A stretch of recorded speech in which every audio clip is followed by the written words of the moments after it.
Այսօր հատկանշական օր է բոլորիս համար, ընդհանրապես հայ ազգային հատվածի համար, ով որ հույս ունի Հայաստանում, որ մեծ փոփոխություններ են լինելու, ով չի տեսնում Հայաստանի այս զարգացման մեջ ճիշտ ուղի, ով տեսնում է, որ մեզ պետք են փոփոխություններ, որ կարողանանք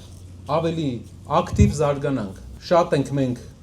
այցելել այստեղ Երևանի մյուս հատվածներ էլ, ու մի բան կարող եմ ասել, որ այսքան ժամանակ շատ քիչ է փոփոխվել Մալաթիա Սեբաստիա համայնքը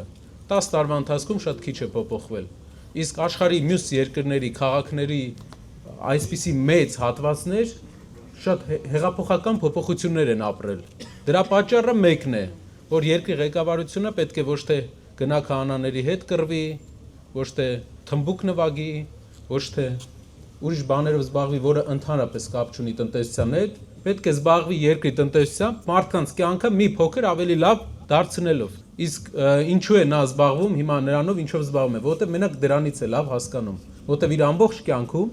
նա զբաղվել է հակադրություններով, մարդկանց անվանարկելով, մարդկանց հանդեպ բացասական հույզեր առաջացնելով։ Իսկ ինչով է զբաղվել Սամվել Կարապետյանը։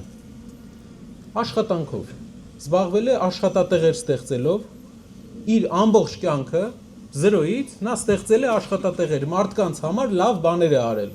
Եթե նայում ենք մարդկանց անցած ճանապարհը, մենք կարող ենք ասել, թե հետագայում ինչ է անելու։ Դու չես կարող 30 տարի մի ձև ապրես, դրանից հետո 10 տարի ուրիշ ձև։ Ինչպես ապրում ես, նույն ձև շարունակելու ես, իհարկե ավելի մեծ մասշտաբով, քանի որ պետությունը, քո ժողովուրդը քո կողքին է լինելու։